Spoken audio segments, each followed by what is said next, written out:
وہ لوگ دنیا کو دیکھتے ہیں تو کس نظر سے دیکھتے ہیں؟ اگر میں وہ لینس دیکھوں تو کیا مجھے اس لینس سے اسی طرح سے ایک بلائنڈ اسپاٹ نظر آتا ہے اس فکر میں، یا مجھے پھر بھی خدا دکھے گا؟ میں اس لیے I take the liberty of changing the lenses. شاید میرا سفر تحقیق کا ہے. میں محقق اپنے آپ کو، جب میں چلا جاؤں، کوچ کر جاؤں، تو میں اپنے آپ کو ایک محقق کی لیول پہ کوچ کرنا چاہتا ہوں. اور ساحل شاید کسی ایک چیز کا مقلد رہنا چاہتے ہیں، تقلید کرنا چاہتے ہیں کسی ایک. فلسطین پہ ایک پیج پہ I have a little bit of less sympathy towards Palestinians than Sahil has towards them. یہ بنی اسرائیل بنی اسماعیل کی جنگ کو دو بھائیوں کی جنگ تصور کرتا ہوں. اب یہ دو بھائیوں کی جنگ میں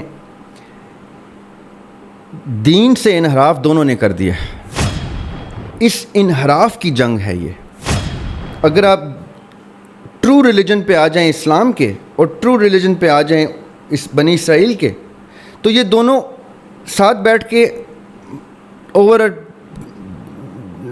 کپ آف ٹی یہ معاملات حل کر سکتے ہیں. یہ جو دو چار دیندار نظر آتے ہیں، ایک دوسرے کو گنہگار نظر آتے ہیں. اور ایک زمانہ تھا، غامدی صاحب اور اسرار صاحب کا بڑا مناظرہ ہوا کرتا تھا، میں جس زمانے میں یہ شعر کہہ رہا تھا. بسم اللہ الرحمن الرحیم. میں یاسر جنجوعہ اور welcome to Yasir Janjua podcast. آج ہمارے ساتھ بڑے اسپیشل گیسٹ ہیں، اور آج کا پوڈ کاسٹ ذرا طویل ہوگا اور بڑا انٹرسٹنگ ہوگا. زریاب ہاشمی صاحب ہمارے ساتھ ہیں، رائٹر ہیں اور پوئٹ آف فلاسفی ہیں. یہ میرے لیے بھی ویسے نئی ٹرم تھی. میں اکثر ان کی ویڈیوز جو ہے وہ سوشل میڈیا کے اوپر دیکھ رہا ہوتا ہوں، اور خاص بات یہ بھی ہے کیونکہ ان کی جو کمپنی ہے وہ ساحل ادیم صاحب کے ساتھ زیادہ ہوتی ہے. بھائی ہیں ان کے، اور ادیم ہاشمی صاحب کے بیٹے ہیں، اپنی بھی بہت بڑی پہچان ہے.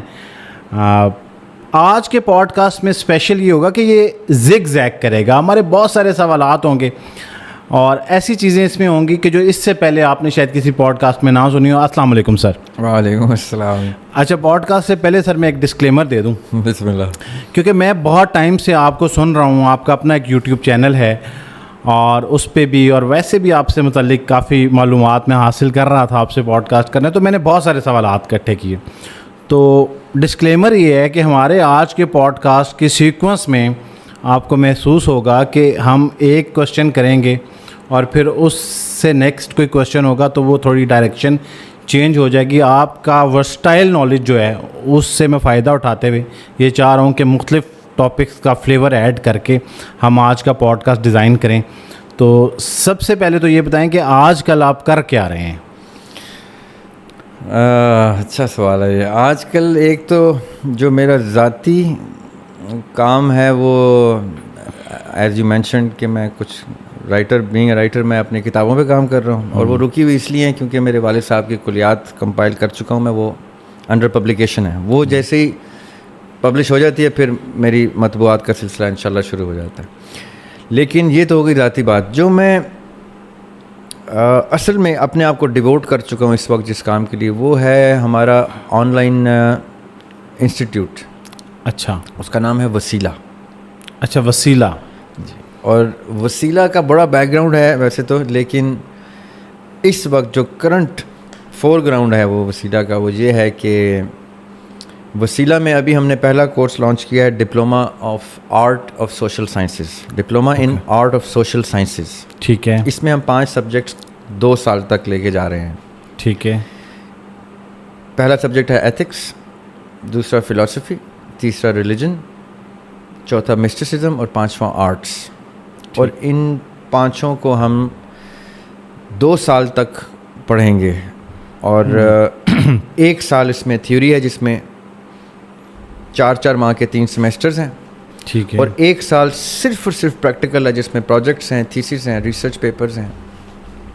تو یہ وہ میری مصروفیت آج کل ان ماشاءاللہ خوبصورت ترین لوگوں سے ہیں جن کی ایجز کم سے کم، جو سب سے چھوٹے اس وقت ہمارے انسٹیٹیوٹ میں انرولڈ ہیں وہ 12 سال کی عمر کے ہیں، اور جو سب سے بڑے ہیں وہ میرے اندازے میں 50 سال سے اوپر ہیں، جو سب سے زیادہ عمر. اور یہ سب کے سب ایک کلاس میں بیٹھتے ہیں ڈفرینٹ بیچز میں. اچھا سر، ایک بڑا اہم سوال ہے، آپ متاثر ہیں ساحل بھائی سے یا ساحل بھائی آپ سے متاثر ہیں؟ شروع یہاں سے کرتے ہیں. میں تو جی بچپن سے متاثر ہوں ساحل بھائی سے, اور نہ صرف ساحل بھائی سے بلکہ میرے جو دونوں بھائی ہیں ماشاءاللہ, میری سوچ اور فکر جو ہے, میں تو ان کی مشاورت, ان کی گائیڈنس, ان کی بلیسنگ جو ہے وہ تو میری سوچ اور فکر کو ہوا دیتی ہے. تو میں تو utterly inspired by both my brothers, particularly Sahil اس لیے کیونکہ ساحل الدین جو ہے وہ شعلہ بیاں زیادہ ہیں. تو جو شعلہ بیاں لوگ ہوتے ہیں وہ ان کو نہیں پتہ ہوتا کہ ان کے شعلے کی روشنی کتنے ہی اندھیروں کو منور کرتی ہے. چاہے اس سے اختلاف رائے آپ رکھیں, لیکن وہ جلا دے دیتی ہیں سوچ کو. تو میں تو utterly inspired by both my brothers, particularly Sahil Uddin. اچھا, ویسے ابھی آپ نے کہا کہ اختلاف رائے, تو ایک طرف تو آپ ان کو کہتے ہیں کہ میں فالو بھی کرتا ہوں, پھر اختلافات بھی ہیں. جی اختلافات تو بچپن اچھا, سب سے بڑا کیا اختلاف, چلیں نظریاتی ہو سکتا ہے, کسی عقیدے پہ ہو سکتا ہے, تو کیا اختلاف بحث میں آتا ہے آپ دونوں جب گھر میں بیٹھتے ہیں اور آپ کو لگتا ہے کہ یار یہ جو میں بات کرتا ہوں وہ ساحل ٹھیک؟ اکثر آپ ظاہری بات ہے گھر میں بھائی بیٹھتے ہیں, جی. تو کس بات پہ آپ زیادہ اختلاف ہے آپ کا؟ میرا عقیدہ جو ہے وہ کیسے, let me put it in a simple way. میں ذرا گلوبل پرسپیکٹیو کو نیوٹرلٹی سے دیکھتا ہوں, گلوبل پرسپیکٹیو کو. When I look at the globe اور دا کائنات فار دیٹ میٹر, تو میں بہت نیوٹرلٹی سے دیکھتا ہوں. میرے اندر ایک یہ مسئلہ ہے کہ میں ایبسٹریکٹلی دیکھے بغیر کسی چیز کو تسلیم نہیں کرتا. وہ ماشاءاللہ بڑا ہارڈ کور مومن ہے, تو وہ مومن کی نگاہ کو, مومن کی لینس نہیں اتارتا. خوبصورت بات ہے یہ اس کی. میں یہ دیکھتا ہوں کہ اگر مومن کی لینس اتار دی جائے اور ایک non believer, total non believer جو کسی چیز پہ بلیو نہیں کرتا, اس کی لینس سے دنیا دیکھی جائے تو کیا خدا دکھتا ہے؟ نہیں تو ملحد کی آنکھ سے. ملحد, اب دیکھیں, ملحد اردو میں تو الحاد کرنے والے کو کہتے ہیں نا, کہ جس نے خدا کو نہیں تسلیم کیا. میں بلیور کا مطلب اور سینس میں لیتا ہوں. The concept of belief, God کو بھی سائڈ پہ کر دیں. اچھا ٹھیک ہے. The concept of belief, because certain belief systems do not even have a God. Like Hinduism میں کوئی خدا نہیں ہے بیسکلی. ہندوازم جتنا بھی آپ پڑھیں تو آپ کو حیرانگی ہوگی, بدھزم جتنا پڑھیں تو اس میں خدا کا تصور نہیں ہے. خدائی سپر نیچرل بینگز کا تصور ہے کہ وہ اتنے کوئی سپر نیچرل تھے کہ ان کی پوجا پرست شروع کر دی گئی. یعنی جو میتھولوجی پہ, جو تھیولوجی پہ نہیں ہے, میتھولوجی پہ ہیں. تو میں ان نان بلیورس کی بات کروں جو میتھولوجی پہ بلیو بھی نہیں کرتے.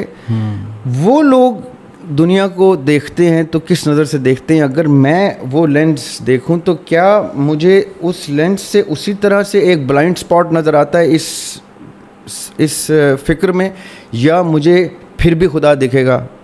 میں اس لیے I take the liberty of changing the lenses. شاید میرا سفر تحقیق کا ہے. میں محقق اپنے آپ کو, جب میں چلا جاؤں, کوچ کر جاؤں, تو میں اپنے آپ کو ایک محقق کی لیول پہ کوچ کرنا چاہتا ہوں. ساحل شاید کسی ایک چیز کا مقلد رہنا چاہتے ہیں, تقلید کرنا چاہتے ہیں کسی ایک. فلسطین پہ ایک پیج پہ. جی ان ون سینس اچھا, that there is no solution other than the solution of a united singular state of Palestinians. But I do have a difference of opinion. I have a little bit of less sympathy towards Palestinians than Sahil has towards them. وہ تو بہت بات کرتے ہیں. نہیں, میں بھی, میرے بچے قربان ان کی آزادی کے لیے. یہ اس چیز پہ ہم کامن ہے. میرا اختلاف رائے وہاں پہ یہ ہے کہ میں مظلوم میں مجاہد ڈھونڈتا ہوں. اچھا, میں مظلوم میں کی امداد کا قائل نہیں ہوں. میں مظلوم میں فکر پیدا کروں کہ وہ مجاہد بن جائے، چاہے کوئی امداد آئے نہ آئے، چاہے فرشتے بھی اللہ تعالیٰ روک دیں کہ ابھی میں نے یہ دیکھنا ہے کہ اس میں سے مجاہد کوئی آتا ہے کہ نہیں آتا۔ میں یہ کہتا ہوں کہ فلسطینیوں میں مجاہد پیدا کرنے کا کوئی عنصر جنریٹ کیا جائے اگر کرنا ہے تو۔ دوسرا جو میرا اختلاف ہے وہ یہ ہے کہ میں نے اکثر ہمارے پلیٹ فارمز کے اوپر ذکر بھی کیا اور لوگوں نے بڑا اعتراض کیا اس بات پہ۔ اب وہ بات کہیں اور چلی جائے گی، ٹاپک آپ کا کچھ اور ہے، لیکن میں یہ بنی اسرائیل بنی اسماعیل کی جنگ کو دو بھائیوں کی جنگ تصور کرتا ہوں۔ اب یہ دو بھائیوں کی جنگ میں دین سے انحراف دونوں نے کر دیا، اس انحراف کی جنگ ہے یہ۔ اگر آپ ٹرو ریلیجن پہ آ جائیں اسلام کے اور ٹرو ریلیجن پہ آ جائیں اس بنی اسرائیل کے، تو یہ دونوں ساتھ بیٹھ کے اوور کپ آف ٹی یہ معاملات حل کر سکتے ہیں۔ لیکن چونکہ بائبل کے ساتھ جو انحراف ہوا اور قرآن کے ساتھ جو انحراف ہوا، یہ اس انحراف کی پیداوار آپس میں لڑ رہی ہے۔ میں اور آپ اس انحراف کی پیداوار ہیں۔ یہ تو میں تحقیق کے سفر میں آیا تو مجھے پتہ چلا کہ میں خود ایک انحراف شدہ اسلام کو فالو کرتا رہا کوئی 25 سال زندگی کے۔ بائیکاٹ ہے آپ کا بھی KFC اور میک ڈونلڈ کا؟ یہ میں کیونکہ کنیکٹ کرنا چاہ رہا ہوں۔ I support the concept of boycotting everything with any ظالم، کوئی بھی ظالم ہو، اس کی ہر چیز سے بوائکاٹ کر دینا چاہیے آپ کو۔ جب ظلم رجسٹر ہو جائے اور ظالم ریکگنائز ہو جائے تو پھر بوائکاٹ واجب ہے۔ یہ میں ہیومینٹی کے لیول پہ تک لے کے جا رہا ہوں۔ چلے مسلمان کو تو یہ بات پتہ ہے، اس کو تو گھر میں یہ اس کی کتاب میں یہ بات بتائی جاتی ہے۔ جو اپنے آپ کو مسلمان نہیں کہتا اس کو انسانیت کا تو پتہ ہے نا، اس کو یہ تو پتہ ہے کہ ظلم ہو رہا ہے، اور جب اس کو یہ نظر آ گیا کہ ظالم کون ہے تو ظالم سے ہاتھ چھڑانا اور ظالم کے خلاف آواز اٹھانا اور ہاتھ اٹھانا تو واجب ہونا چاہیے۔ ہمیں بعض اوقات یہ لگ رہا ہوتا ہے کہ جیسے ہم اگر جمہوری نظام کی بات کریں تو آپ کو پتہ ہے کہ دو بھائی کو سپورٹ ہی کر رہے ہوتے ہیں۔ وہ کہتے ہیں بڑے بھائی نے فیصلہ کر دیے اور اب چھوٹا بھائی انہیں کو فالو کرے گا۔ تو شاید دین کے معاملات میں ایسا نہیں ہوتا۔ اب کیونکہ وہ بھائیوں کی بات چل ہی پڑی تو جمہوریت پہ آپ کے بڑے سخت الفاظ میں نے سنے ہیں آپ کی ویڈیوز میں، اور ایسا لگتا ہے کہ جیسے آپ کو لگتا ہے کہ جمہوریت کا لفظ ہی نہیں ہونا چاہیے ڈکشنری میں۔ اچھا ایسا نہیں ہے اصل میں۔ اچھا میری مس پرسیپشن ہے۔ جی نہیں آپ کی پرسیپشن ٹھیک اسٹیبلش ہوئی ہے جہاں تک آپ نے میرے کانٹینٹ دیکھا ہے اس میں، کیونکہ میرے ساتھ جو آڈینس ہے منسلک ہے، جو لمیٹڈ سی آڈینس ہے جو منسلک ہے، وہ پاکستان کی جمہوریت کی گفتگو کرتی ہے مجھ سے۔ جو اسٹیٹ کسی آئیڈیالوجی پہ اسٹیبلش کی جاتی ہے، جیسے اسرائیل اس وقت اپنے آپ کو ایک آئیڈیالوجی پہ اسٹیبلش کرنا چاہ رہا ہے۔ 1947 میں ایک آئیڈیالوجی پہ اسٹیٹ پاکستان کی تشکیل دی جاتی ہے اور 1948 میں اسرائیل کا بگ انسٹال کیا جاتا ہے آئیڈیالوجی کے بیس پہ۔ جب آپ ایک تھیوکریٹک اسٹیٹ، آئیڈیالوجی کیا ہے پاکستان کے پیچھے، پاکستان کا مطلب کیا، لا الہ الا اللہ، اس پہ قربانیاں دی ہیں ہمارے بڑوں نے اور کسی چیز پہ نہیں دی۔ آپ وہ نعرہ نکال دیں تو قربانیاں بھی نکل جاتی ہیں، کوئی قربانی نہیں دیتا۔ قربانی کس چیز پہ آئی ہے؟ پاکستان کا مطلب کیا، لا الہ الا اللہ۔ جیسے ہی آپ نے کوئی فاؤنڈیشن کسی اسٹیٹ کی تھیولوجی رکھ دی ہے اور تھیولوجی کا نام رکھ دیا ہے، تھیولوجی کو ڈائریکٹ کر دیا اسلام کی طرف، تب آپ کو اسلام کی ڈاکٹرن سے اسٹیبلش کرنا پڑے گا کہ یہاں پہ سسٹم کون سا رائج ہوگا۔ اب جب اسلام کی گفتگو ہوگی اور اسلامک اسٹیٹ کی گفتگو ہوگی تو آپ ڈیموکریسی چاہے کتنی خوبصورت چیز کیوں نہ ہو، میں آپ سے جیسے کہا کہ میرا ڈیموکریسی سے میرا اختلاف نہیں ہے، ڈیموکریسی اس جگہ پہ لاگو ہوگی جو ڈیموکریٹک اسٹیٹ آف پاکستان ہوتی ہے۔ اگر یہ ڈیموکریٹک ریپبلک آف پاکستان ہوتا تو میں ہی پاکستان سے کوچ کر گیا ہوتا جب مجھے یہ ریکگنائز ہو گیا ہوتا کہ یہ ڈیموکریٹک اسٹیٹ آف پاکستان ہے یا ڈیموکریٹک ریپبلک آف پاکستان ہے۔ I do not believe in democratic republic of Pakistan because I am living in this country, کیونکہ یہ اسلام کے نام پہ بنائی گئی تھی، اور اسلام میں سورہ شورا میں پورا چارٹر دیا گیا ہے کہ امرہم شورا بینہم کے جو گفتگو ہے، جس کے اوپر بڑے بڑے جید علماء، میرے کچھ بہت پسندیدہ علماء بھی اس سے ایک ڈیویشن جنریٹ کرتے ہیں کہ جیسے امرہم شورا بینہم جو ہے وہ جمہوریت کی گفتگو ہے، امرہم شورا بینہم میں شورا لفظ یوز ہوا ہے۔ شورا کا مطلب ہوتا ہے مشاورت، رائے شماری نہیں۔ مشاورت جو ہوتی ہے وہ ان لوگوں کے مابین کی جاتی ہے، پرٹیکولرلی اسی آیت میں۔ اس آیت میں اللہ، اب میں آپ کو تھوڑا سا کانٹیکس لمبا ہو جائے گا. سورہ شورا میں یہ آیت اگر آپ 3-4 آیات پیچھے جائیں تو 5 اوصاف بیان کیے گئے ہیں قرآن میں کہ یہ 5 اوصاف پورے ہوں گے اور اس کے بعد لوگ اپنے رب کے نام پہ اکٹھے ہوں گے. وَأَقَامُوا الصَّلَاةَ وَأَمْرُهُمْ شُورَىٰ بَيْنَهُمْ وَمِمَّا رَزَقْنَاهُمْ يُنْفِقُونَ. یہ اس کانٹیکس میں پڑھی جائے گی کہ تب تک آپ مشاورت بھی نہیں کر سکتے جب تک آپ کا توکل اللہ پہ نہیں ہے, جب تک آپ اقام الصلاۃ نہیں کرتے, جب تک آپ اور اینڈ میں آپ مما رزقناہم ينفقون نہیں کرتے. آپس میں اپنے دیے ہوئے رزق کو انویسٹ کر کے اسٹیٹ کے ایسٹ میں, اسٹیٹ کے کیپٹل میں آپ کا اشتراک نہیں ہے تو آپ مشاورت کے بھی قابل نہیں ہیں. میں اور آپ اگر کسی چیز میں مشورہ کریں گے تو میں آپ کو کہوں گا بھائی میں آپ کو مشورہ تب دوں گا جب اس میں میرے سٹیکس ہوں گے, ورنہ آپ مجھ سے ایک برادرانہ مشورہ ہی لے سکتے ہیں. جب ہمارے سٹیکس انوالو ہوں گے تو میں آپ کو جھوٹا مشورہ نہیں دوں گا, کیونکہ اس کا نقصان کا بھی شراکت دار میں ہوں گا.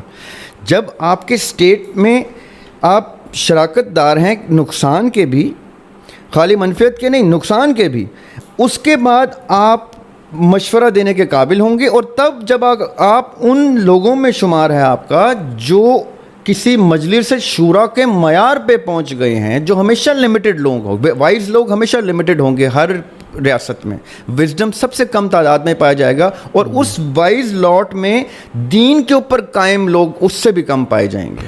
اچھا, آپ فلسفے کی شاعری کے بلیور ہیں؟ جی, فقط. آپ کہتے ہیں کہ اگر شاعری کے اندر فلسفہ نہیں ہے جی تو پھر وہ شاعری نہیں ہے, پھر وہ محض جو ہے وہ بس شاعری ہی ہے. اقبال کے بعد آپ کو لگتا ہے کہ پاکستان میں کوئی ایسا شاعر آیا ہے جنہوں نے فلسفے کی شاعری کی ہے؟ اچھا, اب اقبال کو جو ناقدین ہیں وہ تو اقبال کو فلسفے کا شاعر ہی نہیں مانتے. جو ناقدین ہیں, جب آپ ناقدین کو پڑھیں تو وہ کہتے ہیں فلسفہ تو اقبال کے قریب سے بھی نہیں گزرا. ناقدین میرا تھوڑا سا, کیونکہ اقبال سے محبت زیادہ ہے تو میری کوشش ہوتی ہے کہ میں فلسفہ ڈھونڈوں ان کی گفتگو میں سے, ان کی فکر میں سے فلسفہ ڈھونڈوں, ان کے شعر میں سے فلسفہ ڈھونڈوں. اقبال کا جو ایرا تھا آج سے یہی 100-125 سال پہلے جب وہ یہ شاعری کر رہے تھے, شاعر وہ ہوتا ہے جو جس کے پاس شعور ہوتا ہے. شاعر کا مطلب ہوتا ہے باشعور انسان, یعنی جو سخن شعار تو ہوتا ہی ہوتا ہے, وہ زمانہ شناس بھی ہوتا ہے. اس کو پتہ ہوتا ہے کہ ایرا کون سا ہے. ہر ایرا میں مین کائنڈ اپنا ایک ڈیموگرافک لینڈسکیپ اسٹیبلش کرتی ہے کہ جس میں جیسے آپ اس اسٹریٹا کو ایکسپلور کرتے جاتے ہیں تو آپ کو ٹاپ سے لے کے باٹم تک کی سطح تک کے فکری معیار, فکری مواد اور یہ ساری چیزیں اسٹیبلش ہوتی نظر آتی ہیں. اقبال اپنے ایرا کے اس ڈیموگرافک لینڈسکیپ پہ, اس اسپاٹ پہ پائے جاتے تھے جس اسپاٹ پہ واجب ہو گیا تھا ان کے لیے کہ اگر انہوں نے یہ بھی کہنا ہے نا کہ خاموش ہے دل, بھری محفل میں چلانا نہیں اچھا, ادب پہلا کرینہ ہے محبت کے کرینوں میں, تو وہ رات کو سوئیں گے نہیں کہ یار میں نے یہ شعر ضائع کر دیا. کیوں؟ کیونکہ میرا یہ شعر وقت کے مطابق کہیں کسی کو محبت میں اس طرح سے نہ گم کر دے کہ جو وقت کی ضرورت ہے وہ پوری نہیں ہوئی. تو اقبال نے پھر اپنی آئی نوئنگ بینگ اے پوئٹ آئی نو کہ وہ کتنے کرب سے گزرتے ہوں گے, اپنے مطلب کی شاعری نہیں کر سکے وہ, جب کہ ان کو گریٹر گڈ کے لیے, امپیکٹ کے لیے جب اپنی کریٹیوٹی کو ڈائریکٹ کرنا پڑا. اب پاکستان کے بعد, coming back to your question, Pakistan کے بعد وہ ماحول نہیں تھا. پاکستان کی انڈیپینڈنس کے بعد جو ماحول میں نے آپ کو بتایا یتیمی کا, تو ایسا وقت آیا اس یتیمی کے خلاف آواز اٹھائی شعراء نے, لیکن وہ سیاسی شاعری تھی, وہ فلسفانہ شاعری نہیں تھی. چاہے آپ حبیب جالب کی گفتگو کریں یا فیض کی گفتگو کریں, یہ پولیٹیکل شاعری ہے, یہ فلسفانہ شاعری نہیں ہے. فلسفانہ شاعری کی مثال کے طور پہ شکیب جلالی نے, جس کا کوئی نام تک نہیں جانتا. سو مچ سو, let me say this publicly at through your platform, بڑی کانٹروورشل بات کرنے لگا ہوں میں آپ کو. شکیب جلالی وہ شاعر ہیں جن کے ادبی ورثے سے ہمیں محروم کرنے والی ہستیاں جو ہیں وہ پاکستان کے ادب کے, ہندوستان پاکستان کے ادب کے ٹھیکیدار رہے. اچھا. اب میری طبیعت کے خلاف ہے پرسنالٹیز کو ڈسکس کرنا, میری طبیعت کے خلاف ہے, کیونکہ میں بڑے براڈر ویژن سے اپنے آپ کو, دنیا کو دیکھنا چاہتا ہوں. میں نہیں چاہتا کہ میں ڈائیو ڈاؤن انسائڈ کر کے کسی ایسے جانور کو نکال کے آپ کے سامنے پیش کروں کہ یہ جانور جو ہے, یہ وہ میرے والد صاحب کا شعر ہے کہ خباستوں کے گلوں پر کہاں کی تکبیریں, حرام جانور بھلا حلال کیا کرنا. کہ آپ کہیں کہ جی میں نے خنزیر کو ذبح کر کے کھانا ہے, تو خنزیر حرام ہی رہے گا چاہے آپ ذبح کر کے کھائیں. صحیح. تو میں نہیں چاہتا کہ I dive down and bring out some حرام جانور اینڈ اس کو ذبح کروں آپ کے سامنے, وہ حرام ہی رہے گا اور ٹیبل ہی گندا ہوگا آپ کا. بٹ شکیب کے ساتھ جو ظلم ہوا وہ ہمارے ساتھ ظلم ہوا, ہماری آنے والی نسلوں کے ساتھ ظلم ہوا, کیونکہ شکیب جس لیول کی شاعری کر رہے تھے وہ ہضم نہیں ہو پا رہی تھی ادبی حلقوں سے, کہ اگر یہ شعر پبلک ہو گئے تو یہ تو ہمیں کھا جائے گا. یہ ہمیں کیا کھا جائے گا, یہ بڑے بڑے اساتذہ کو کھا جائے گا جو ہسٹری میں استاد بن کے ہم نے رکھے تھے اپنے لائبریریز میں. ہم جنس اگر ملے نہ کوئی آسمان پر, یہ شکیب کا آپ ڈائلیکٹ دیکھیں کہاں ہے. ہم جنس اگر ملے نہ کوئی آسمان پر, بہتر ہے خاک ڈالیے ایسی اڑان پر. ملبوس خوشنما ہے مگر جسم کھوکھلے, ملبوس خوشنما ہے مگر جسم کھوکھلے, چھلکے سجے ہوئے ہیں پھلوں کی دکان پر. اچھا سر, میں اکثر یہ سوچتا ہوں, جیسے اب آپ فلسفے کی بات کرتے ہیں, اقبال کی شاعری کی بات کرتے ہیں, جی, دور حاضر کا جو نوجوان ہے وہ کوئی بہت متاثر نہیں ہوتا اقبال کی شاعری سے, یا اس کو سمجھ ہی نہیں آتی, مشکل ہے شاید.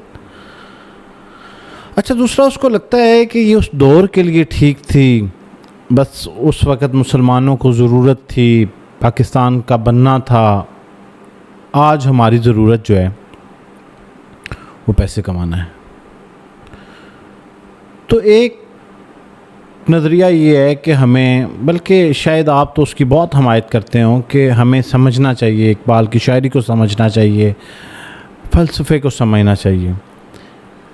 اور بڑی خوشائن بات ہے, کیونکہ میں نے آپ کی ویڈیو سے ہی سنا ہے کہ بہت کم لوگ میرے پوڈ کاسٹ پہ بیٹھے ہیں جن کا فلسفے, شاعری یا ادبی علمی محافلوں سے جو تعلق رکھتے ہیں, وہ کہتے ہیں پیسہ کوئی ایک اہم چیز نہیں ہے. تو اب یہ کنیکٹ کیسے ہوں کہ ایک شخص اگر اس کی کھوج میں لگ گیا تو معاشی بربادی نہیں ہے اس کے لیے؟ پیسے کی کھوج میں لگ گیا تھا, اس فلسفے کی اور شاعری کے پیچھے لگ گیا, کیونکہ عموماً جو ہے نا, ہم نے شاعروں کو کم ہی خوشحال دیکھا ہے, چند کو نکال کے. تو یہ تھوڑا سا نا کنٹروورشل سا سینیریو ہے, تو اس کو آپ کس نظر سے دیکھتے ہیں؟ دیکھیں, آپ کے سوال کے دو حصے ہیں. پہلے حصے میں آپ نے گفتگو کی کہ جو اقبال کی شاعری ہے, اقبال کی جو فکر ہے, وہ ہمارے آج کے جوان کو سمجھ نہیں آتی. ہاں, نہیں آتی, اس کے اوپر سے گزر جاتی.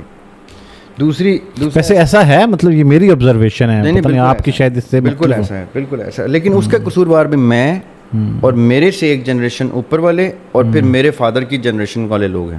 میں آپ کو بتاتا ہوں کیوں. پہلے چھوٹا سا اس وجہ بتائے. وہ دور تھا جب جس کا میڈیکل میں ایڈمیشن نہیں ہوتا تھا, انجینئرنگ میں ایڈمیشن نہیں ہوتا تھا, وہ بھی الیکٹریکل میں نہیں ہوتا تھا, میکینیکل میں نہیں ہوتا تھا, اینڈ میں جا کے کیمیکل میں بھی نہیں ہوتا تھا, تو ٹیچر بن جاتا تھا. لائک وائز میڈیکل میں نہیں ہوتا تھا, میڈیسن میں نہیں ہوتا تھا, ٹیچر بن جا. یہاں تک کہتے تھے کہ یار تو ٹیچر بن گیا, چل تو کچھ نہیں کر سکتا, چل تو ٹیچر بن جا. اب جب ایسے لوگ ٹیچر بننا شروع ہوئے تو کیسے شاگرد پروان چڑھیں گے. مجھے آج تک یاد ہے کہ یہ جو شعر میں نے آپ کو اقبال کا سنایا, خاموش اے دل بھری محفل میں چلانا نہیں اچھا, ادب پہلا کرینہ ہے محبت کے کرینوں میں. تو ہماری میڈم نے, اردو کی میڈم نے یہ شعر جب مجھے پہلی دفعہ سنایا تو انہوں نے پہلا مصرع غلط سنایا. اچھا, یہ کس کلاس کی بات ہے؟ یہ ہے 5th کلاس کی بات. اچھا. تو انہوں نے کہا کہ خاموش ہے دل بھری محفل میں چلانا نہیں اچھا. مجھے آج تک, میں میڈم کا نام نہیں لینا چاہوں گا کیونکہ وہ جہاں پہ بھی ہوں گی اللہ ان کو خوش رکھے, آباد رکھے. انہوں نے بھی مجھے شعر کی درستگی کا واجب ہونا اور سوال کر دینے کی جرت ان کی اس غلطی کی نظر جاتی ہے، اس لیے یہ کریڈٹ جاتا ہے ان کو. ٹھیک ہے. انہوں نے کہا ادب لازم ہے محبت کے قرینوں میں. تو میں نے میڈم کو کہا madam with all due respect ایک سوال ہے. میں نے کہا اگر آپ ادب لازم ہے محبت کے قرینوں میں کہیں گے تو یہ وزن برابر نہیں رہتا. چاہے آپ نے الفاظ کا چناؤ میں کچھ رد و بدل کر دیا ہو غلطی سے، وزن کا تو رد آپ نہیں رد کر سکتے. وہ اتنا تو اردو کی ٹیچر کو سینس ہونی چاہیے. تو انہوں نے کہا آپ کو کیسے یہ سینس ہے؟ میں نے کہا کیونکہ میرے والد صاحب شاعر ہیں. میں تو آپ شعر کی بات کر رہے ہیں، ہم تو نثر بھی وزن میں نہ کریں تو ہمیں کھانا نصیب نہیں ہوتا. کہتے ہیں نو مور لنچ ٹوڈے فار یو. جاؤ، تمہیں اگر جملہ ترتیب دینا نہیں آتا تو تم میرے عدیم ہاشمی کی ٹیبل پہ نہیں بیٹھ سکتے. صحیح. تو ہم بڑے سخت ٹریننگ سے نکلے ہوئے، ہمیں یہ بڑا مسئلہ ہوتا ہے. تو پھر اب بتانے کا مقصد کیا ہے کہ اس وقت ٹیچرز شعر درست نہیں پڑھ سکتے، اس کی تشریح کیا کریں گے؟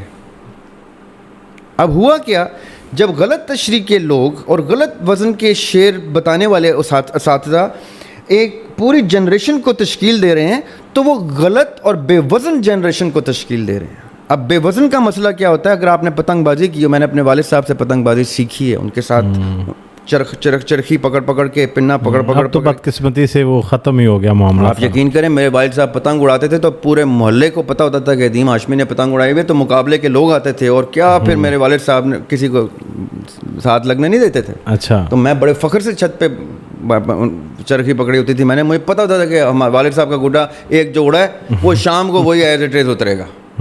وہ کوئی 2.5-3 تاوے کے گڈے اڑاتے تھے اور وہ محلہ دیکھتا تھا. اس وقت مجھے وہ بتاتے تھے کہ بیٹے یہ شیطیر جو ہوتا ہے یہ سیدھا ہونا چاہیے، اور جب پتنگ اڑتی ہے اور وہ ہلکی سی گرے کسی ایک طرف تو وہ اس کو کس طرح سے اس کا وزن اڑانے میں برابر کرتے تھے، کیسے جھٹکا دیتے تھے ڈور کو کہ وہ واپس اپنی جگہ پہ آئے. اور جب پھر بھی نہیں آتا تھا تو اس کو اتارتے تھے اور پھر اس کا وزن برابر کرتے تھے. اچھا. یعنی ایک پتنگ باز کو پتہ ہے کہ وزن برابر کرنا کتنی ضروری چیز ہے، ورنہ خوبصورتی آپ کا پیچ بھی ٹھیک نہیں لگے گا. اور استاد کو نہیں پتہ کہ وہ بے وزن شعر کے اوپر جنریشن کی پیداوار کر رہی ہے. اب وہ بے وزن بچے اسی طرح لہر کریں گے ادھر کبھی ادھر جس طرح پتنگ ہوا میں لہر کرتی ہے. یہی ہوا اس جنریشن کے ساتھ. ہم جیسے خوش نصیب لوگ وہ تھے، ہم جیسے کا میں مطلب میرے بڑے دوست یار وہ بن جاتے تھے جن کے کہیں نہ کہیں والد صاحب یا والدہ جو ہیں وہ شعر فہمی تھی ان کی، کیونکہ ان سے گفتگو کرتے ہوئے مزہ آتا تھا کہ یار یہ سمجھ سکتا ہے میری بات. باقیوں کو تو ہم اللہ معاف کرے، یعنی as kids we used to say oh my God we cannot even talk to him properly, کیونکہ اس کو تو جملہ نہیں گھڑنا آتا. یہ نہ ہو اس کا جملہ کہیں میرے زبان پہ آ جائے تو میرے والد صاحب پھر ڈنر ٹیبل پہ مجھے بیٹھنے نہیں دیں گے. صحیح. Right. So we had to even limit our company to certain people.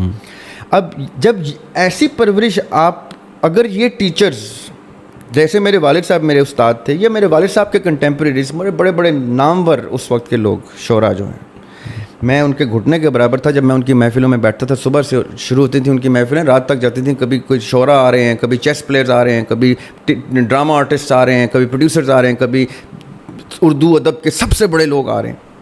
تو میں I used to listen to everything that they would سے.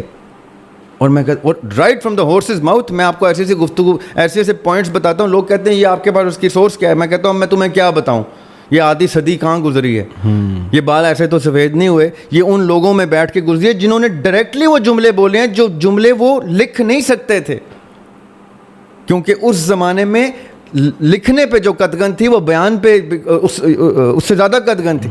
تو وہ محفلوں میں وہ باتیں کر جاتے تھے کہ یہ ایسے ہے بھائی، شکیب جلالی کا مسودہ احمد ندیم قاسمی نے چوری کر لیا. اب یہ گفتگو وہاں ہو جاتی تھی. ان کی بیوہ ان کے دروازے پہ کھڑی کہتی نہیں کہ مسودہ واپس کریں اگر آپ نے نہیں چھاپنا. 2 مسودے کھا گئے. وہ 2 مسودے پاکستان کے کل اردو ادب پہ بھاری ہیں. یہ میں آج گارنٹی کے ساتھ آپ کو دیتا ہوں. جو شخص یہ شعر بول سکتا ہے کہ حق بات آ کے رک سی گئی تھی کبھی شکیب، چھالے پڑے ہوئے ہیں تبھی سے زبان پر، اس شخص کے 2 مسودے اردو ادب پہ بھاری ہیں. اب اس کا قصوروار کون ہے؟ یہ کوئی بتائے؟ کسی میں جرت ہے کیا؟ یہ محفلوں میں بیٹھ کے کرتے ہیں یہ باتیں کہ فلاں نے یہ کیا، فلاں نے وہ کیا، لابی یہ کر گئی. اگر فلاں نے یہ کیا، لابی یہ کر گئی، تو کیا تمہارا اسی طرح فرض نہیں بنتا کہ تم نے کیا کرنا ہے, اس کو کیسے روکنا ہے؟ لیکن نہیں روک سکتے, نہیں روک سکے. شکیب نظر ہو گیا لابی کی, عدیم ہاشمی نظر ہو گیا لابی کی, مجید امجد نظر ہو گیا لابی کی, نثار ناسک نظر ہو گیا لابی کی. I can name you 100 of the finest poets that history would have ever seen. اگر یہ لابی ان کو سامنے آنے دیتی تو آج وہ نمایاں ہوتے. آج کون گونج رہے ہیں, آج کن کی باقیات گونج رہی ہیں, کون شاعر بنے بیٹھے ہیں, شاعر کا مطلب نہیں بتا سکتے وہ آج جو میں نے آپ کو 2 لفظوں میں بتا دیا, جو ڈاکٹر اسرار اپنے لیکچرز میں بتا رہے ہیں, دین کے لیکچر میں بتا رہے ہیں کہ شاعر وہ ہوتا ہے جس کے پاس شعور ہوتا ہے. اس ڈاکٹر اسرار کو پتہ ہے کہ شاعر وہ ہوتا ہے جس کے پاس شعور ہوتا ہے. تم تو شاعر تھے, تمہیں نہیں پتہ چلا کہ تمہارے پاس شعور نہیں ہے. یہ المیہ ہے ہمارا. تو اب ایسے وقت میں آپ کہتے ہیں کہ اقبال کو سمجھیں, نہیں ہو سکتا. دوسرا حصہ آپ کے سوال کا, اسباب واجب ہیں, مال واجب ہے, لیکن مال کو صاف کیا کرتا ہے؟ شعور. مال کمانے کے ذریعے کی حق بات کی ڈائریکشن کون دیتا ہے؟ شعور. اب شعور کس کے پاس ہے؟ شاعر کے پاس. شاعر کو آپ نے مار دیا, شاعر کو آپ نے فنا کر دیا. ادب, احترام, تہذیب, یہ تو ان لوگوں کے پاس تھی. لٹریچر کا کنٹرول ان کے پاس تھا. اب لٹریچر کا حال دیکھیں آپ, کیا چل رہا ہے آج مارکیٹ میں. تو کیسے پتہ چلے, تعین ہو کہ مال اور اسباب کمانے کے ذریعے صاف ستھرے کون سے ہوتے ہیں؟ نہیں پتہ چل سکتا. اور جن علماء سے آپ پوچھتے ہیں, ان علماء کو تو قرآن کا نہیں پتہ کہ قرآن کیا ہے, ان علماء کو تو حدیث کا نہیں پتہ کہ حدیث کیا ہے. وہ تو صرف اس مقصد سے آتے ہیں کہ میں نے اس عالم کو نیچے کیسے کرنا ہے, میں نے اس عالم کے خلاف آج کیا بولنا ہے. میری پوڈ کاسٹ دیکھیے, اس میں ویو کتنے آئے ہیں اس کے خلاف. آج کل تو یہ علماء ہیں. کوشچن آ رہا ہے, اچھا اور سوشل میڈیا والا مولوی, یہ تو ایک وہ میں نے بچپن میں ایک شعر لکھا تھا, یہ جو 2-4 دیندار نظر آتے ہیں, یہ بائی دا وے شکیب جلالی کی زمین میں ہے. یہ جو 2-4 دیندار نظر آتے ہیں, ایک دوجے کو گنہگار نظر آتے ہیں. اور ایک زمانہ تھا, غامدی صاحب اور اسرار صاحب کا بڑا مناظرہ ہوا کرتا تھا, میں جس زمانے میں یہ شعر کہہ رہا تھا. یہ جو 2 برسر پیکار نظر آتے ہیں, غامدی دکھتے ہیں, اسرار نظر آتے ہیں, کیونکہ ان 2 کا بہت واویلا ہوتا تھا. وہ گروہ بیٹھ جاتے تھے جب ان کا ٹی وی پہ مناظرہ چلتا تھا. ہاں جی. تو یہ اثر لیتا ہے شاعر. And I was in my 20s when this was going on. اب میں 20s میں یہ شعر کہہ رہا ہوں, یہ فکر افیکٹ کر رہی ہے مجھے. اچھا, دور حاضر میں یہ جو سوشل میڈیا ہے, اس پہ بہت تنقید ہوتی ہے. ویسے تو میں اس کو کہتا ہوں کہ تنقید برائے اصلاح ٹھیک ہے, ہر چیز پہ ہونی چاہیے, ٹیکنالوجی پہ بھی تنقید ہونی چاہیے, کوئی ایسی بات نہیں ہے. لیکن آج اسی سوشل میڈیا کی وجہ سے آپ اور میں بھی بیٹھے ہیں, اور آپ کا پیغام لوگوں تک جا رہا ہے, میری بات لوگوں تک جا رہی ہے. اور بہت سارے نام جن کو لوگ نہیں جانتے تھے, جو شاید کوئی کنٹریبیوشن کر سکتے ہیں سوسائٹی میں, سوشل میڈیا کی وجہ سے وہ کنٹریبیوشن عمل میں آیا. تو آپ کیا دیکھتے ہیں کہ یہ جو یوتھ ہے, خاص طور پہ جو نوجوان ہیں, ان کا جو سوشل میڈیا کا استعمال ہے, اس سے جو بگاڑ پیدا ہو رہا ہے, اس کا ذمہ دار آپ کس کو ٹھہراتے ہیں؟ سوشل میڈیا ٹیکنالوجی کو, اس بندے کو, اسٹیٹ کو؟ اچھا, یہ ویسے بڑا نیا آنسر آیا میرے سامنے. فقط اسٹیٹ کیسے رسپانسیبل ہو سکتی ہے؟ دیکھیں, اگر تو آپ ایتھکس کو اور مورلز کو کسی فنڈامنٹل سے جوڑیں گے, اور وہ فنڈامنٹل ہوگا اسلام یا کوئی بھی ریلیجن, کرسچینٹی. آج امریکہ نے, اسٹیٹ نے کیا کیا ہے, چرچ کو جدا کر دیا اسٹیٹ سے. تو LGBT ان کے لیے ایک ہاؤس ہولڈ نعرہ ہے, ورنہ بائبل میں لکھا ہوا ہے کہ LGBT کی سزا جو ہے وہ سزائے موت ہے. یہ بائبل میں لکھا ہوا, قرآن میں نہیں اس طرح سے لکھا ہوا ایکسپلیسٹلی جس طرح بائبل میں لکھا. انہوں نے اس لیے پہلے بائبل کو جدا کیا, چرچ کو جدا کیا اسٹیٹ سے, اور کہا اب جو چاہے کرو. اچھا, پاکستان ایک تھیوکریٹک اسٹیٹ ہے. آپ نے جیسے قرآن کو جدا کرنا ہے اسٹیٹ سے, تو پھر آپ مجھے یہ بتائیں کہ آپ کے ایتھکس اور مورل کا معیار کیا ہوگا. آپ کہتے ہیں نہیں جی قرآن کہاں جدا ہے, ہماری تو نظریاتی کونسل ہے, اسلامی نظریاتی کونسل, ہمارا تو منسٹر آف لا ہوتا ہے اور جو منسٹر آف ریلیجن ہوتا ہے اور شریعہ کورٹ ہوتی ہے. پیپر میں سب کچھ ہوتا ہے. کاغذ میں پاکستان بہت خوبصورت ملک ہے, میں نے کاغذ پڑھے, میں پولیٹیکل سائنس کا اسٹوڈنٹ ہوں. انتہائی خوبصورت ملک ہے پاکستان کاغذ میں, عمل میں اسی طرح دور ہے جیسے قرآن پہ اسلام بہت خوبصورت ہے, تو آپ لیکن پریکٹس میں مسلمان سب سے برا ہے.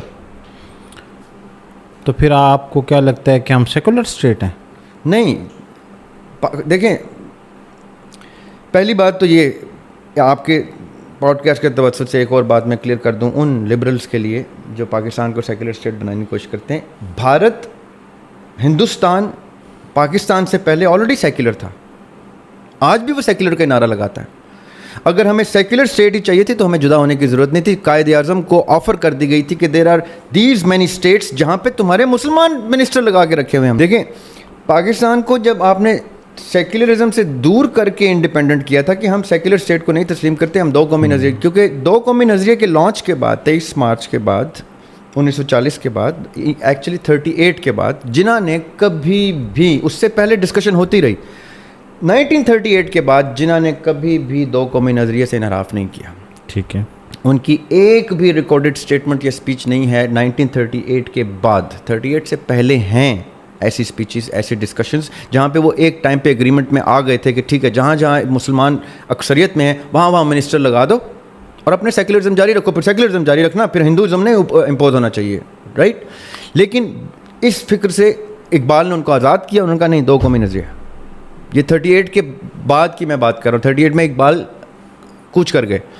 38 کے بعد جب اقبال کوچ کر جاتے ہیں, جنہ اقبال کے اس لاسٹ ورڈ کو مینٹین کرتے ہیں, وہ کہتے ہیں اب میں کوئی گفتگو نہیں کروں گا. 40 میں جب وہ جلسہ کرتے ہیں تو کہتے ہیں دو قومی نظریہ بھائی, ہندو ایک قوم ہے, مسلمان ایک قوم ہے. اب مسلمانوں کو ایسا ملک چاہیے, ایسی ریاست چاہیے جہاں پہ صرف اسلام کی پریکٹس ہوگی, تب یہ لوگ آزادانہ اپنا دین پریکٹس کر سکیں. اب میں کیوں یہ ہسٹری بار بار دہرا رہا ہوں, آپ 100 سال ہونے کو آ گئے ہیں اس چیز کو. صحیح ہے. اب 100 سال کے سفر میں آلموسٹ, اب جب ہم 2047 میں پہنچیں گے تو ہمیں یہ ریئلائز کرنا چاہیے کہ ہم نے ان 77 سالوں میں کیا کیا. ہم نے اس کو بیکورڈ ٹریول کرانا شروع کیا. میرا جو یہ اختلاف ہے پاکستان کے جمہوری نظام سے وہ یہ ہے کہ کتنے خوبصورت لوگ تھے جناح جیسے, جنہوں نے جمہوریت میں بھی دین کو پریفرنس دے کے دو قومی نظریے کر کے اسلام کو اسٹیبلش کرنے کی بات کی. بالکل. یہ کیسے بدبخت لوگ آ گئے ہیں, ان کے بخت پتہ نہیں کیسے اللہ نے دیے ہیں ان کو. میں ان کو یہی کہہ سکتا ہوں ان کے نصیب ایسے لے کے آئے ہیں کہ یہ اسلام کی تھیولوجی پہ اسٹیبلش اسٹیٹ میں جمہوریت سے سیکولر کو لے کے جا رہے ہیں. How sad is that from a secular state of mind Jinnah wins through democracy and Islamic state, and now when then an Islamic state is established through the same Jamhuriyat, they are directing it back to the secularism. This is sad, utterly sad. People need to study that. ٹھیک ہے, واپس آتے ہیں اس بات پہ.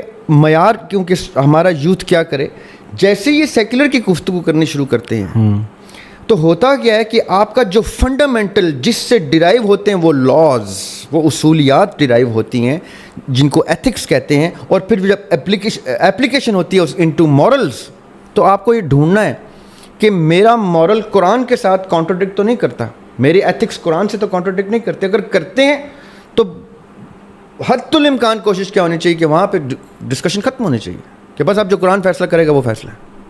ہوا کیا, ہماری اسٹیٹ نے یہ نہیں کیا. جو میں نے آپ کو کہا نا رسپانسبل کون ہے, اسٹیٹ. یہ اسٹیٹ امپوز کرتی ہے. تقدیر کے اوپر بات کرتے ہیں جی. مقدر جب لکھا جا چکا ہے اور انسان کے ساتھ جو ہونا ہے وہ پہلے سے تحریر ہے, ہر انسان کے ذہن میں یہ خیال ضرور آتا ہے کہ جو بھی ہو رہا ہے یہ تو پہلے سے لکھا جا چکا ہے, تو میں تو اپنی مرضی سے کچھ نہیں کر رہا. تو پھر یہ سزا اور جزا کا جو معاملہ ہے یہ کس بنیاد پہ ہوگا؟ آپ کی کیا رائے ہے اس پہ؟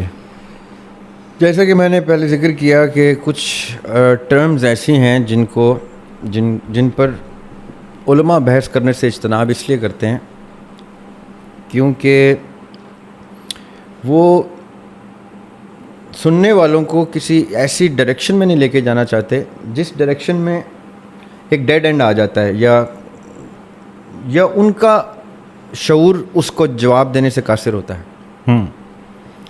لیکن میں آپ کو تھوڑا سا سمپلیفائی کر کے بتانے کی کوشش کرتا ہوں. جتنا میرا تجربہ تجزیہ یہ میری ادنا سی رائے ہے, being a student of comparative religions and a student of theology and philosophy, یہ چیپٹر بڑا ضروری چیپٹر ہے. اس میں کوئی چیز لکھی جا چکی ہے, بڑی ایک کلیئر اسٹیٹمنٹ ہے کہ it has already been written. اب وہ کہاں لکھی جا چکی ہے, کب لکھی جا چکی ہے. ایک چھوٹی سی میں آپ کو حدیث اس کے ریفرنس میں بیان کر دیتا ہوں, روایت, اور بڑی خوبصورت حدیث ہے یہ, کہ آقا علیہ الصلوۃ والسلام اصحاب سے کہہ رہے ہیں, اور دیکھیں کیا خوبصورت بات ہے. میں اتنا اس سے فیسنیٹ ہوتا ہوں اس بات سے, اتنے میرے سوالوں کے جواب ملتے ہیں اور اتنے نئے سوال جنم لیتے ہیں اس حدیث کی وجہ سے. اب آقا علیہ الصلوۃ والسلام اپنے زمانے میں, اپنے دور میں, اپنے ایرا میں اپنے کمپینینز کے ساتھ بیٹھے ہیں اور گفتگو کر رہے ہیں, اور کہہ رہے ہیں کہ ایک دفعہ موسیٰ علیہ السلام نے کہا اللہ سبحانہ و تعالیٰ سے کہ مجھے آدم علیہ السلام سے ملنا ہے. آپ دیکھیں یہ کیا گفتگو ہو رہی ہے, یہ کس لیول کی گفتگو ہو رہی ہے. اور آقا علیہ السلام کہہ رہے ہیں اللہ تعالیٰ نے موسیٰ علیہ السلام کو آدم سے ملوا دیا. اب یہ ہم آقا علیہ السلام کے بارے میں جب پڑھتے ہیں معراج پہ کہ وہ گئے تو پہلے عرش پہ, تو دوسرے عرش پہ, تیسرے عرش پہ, اور پھر اینڈ میں جا کے موسیٰ علیہ السلام سے ملے, اور یہ تو سمجھ میں آ جاتی ہے گفتگو کہ اچھا یہ ایک ٹریول تھا, ایک ٹائم ٹریول تھا. کوئی کہتے ہیں کہ یہ رویا تھا, یہ خواب کا ٹریول تھا, یہ جیسے بھی. آقا علیہ السلام کیا کر رہے ہیں, تصدیق کر رہے ہیں اس بات کی کہ اپنی زندگی میں موسیٰ علیہ السلام بھی ایک historic, the pre historic man, the first man سے ملنے کی ریکویسٹ کرتے ہیں, اور اللہ تعالیٰ ریکویسٹ بجا لے آتے ہیں کہ جاؤ تمہیں ملوایا. اب وہ مل رہے ہیں, اور گفتگو کیا ہو رہی ہے کہ آدم علیہ السلام کہتے ہیں اچھا تو آپ ہیں موسیٰ علیہ السلام جنہوں نے پردے میں اللہ سے کلام کیا ہے. اور موسیٰ علیہ السلام کہتے ہیں جی. اور آپ ہیں وہ آدم علیہ السلام جن کی ایک غلطی کی وجہ سے ہم دنیا پہ ہیں. اب اس میں ایک پوائنٹ ایڈریس ہوتا ہے ان تمام مکتبہ فکر کا جو یہ کہتے ہیں کہ غلطی والا اسپیکٹ کرسچینٹی کا بلیف ہے. اگر ہے بھی تو آج سمجھ آ جائے گا آپ لوگوں کو کہ اس حدیث کی وجہ سے موسوی شریعت کا بلیف بن سکتا ہے وہ. آپ کے بھائی بھی ویسے یہی کہتے ہیں. جی جی کافی لوگ کہتے ہیں. دیکھیں یہی تو خوبصورت بات ہوتی ہے اختلاف رائے کی, کیونکہ میرا ان سے یہ ڈسکس ہوا ہے پوڈ کاسٹ میں. انٹرسٹنگ بات. اچھا اب موسیٰ علیہ السلام کیا کہہ رہے ہیں, آپ کی ایک غلطی کی وجہ سے ہم دنیا میں. اب زیر غور رہے یہ حدیث, کیونکہ اس میں ایک بڑا کی پوائنٹ ہائی لائٹ کرنے لگا ہوں. آدم علیہ السلام اب یہ ساری چیز نریٹ کر رہے ہیں آقا علیہ السلام ڈائریکٹلی. اب ہمارے پاس کچھ شک کی گنجائش نہیں رہ جاتی. صحیح. اور موسیٰ علیہ السلام کو آدم علیہ السلام کیا کہہ رہے ہیں, آپ مجھے اس غلطی کا گناہ گار ٹھہرا رہے ہیں جو میری بنائے جانے سے 40 سال پہلے اللہ سبحانہ و تعالیٰ نے لکھ دی تھی. اب غور کرنا ہے کیونکہ میں آپ کے سوال پہ آؤں گا. یہ اب کی پوائنٹ آ رہا ہے اس حدیث کا اینڈ میں. آقا علیہ السلام کہتے ہیں اور اس طرح آدم علیہ السلام نے موسیٰ علیہ السلام سے بحث جیت لی. ان سم ورڈز ٹرانسلیشن میں یہ بھی لکھا ہوا ہے, اور اس طرح ان کو ڈیویٹ کر دیا, ان کو اس بات سے موڑ دیا, اور آقا علیہ السلام کے چہرے مبارک پہ اس ٹائم تبسم ہے. اب میرے اوپر یہ حدیث کیسے اترتی ہے؟ صحیح کہ آدم علیہ السلام نے آرگیومنٹ ون کیا ہے. کیا ہے کہ جو آپ کا سوال ہے کیا کہ اگر یہ پہلے سے لکھا گیا ہے ہاں تو پھر تو بھائی آپ میرے کو گناہ گار کا کو ٹھہراتے ہو. Very wonderful example, right.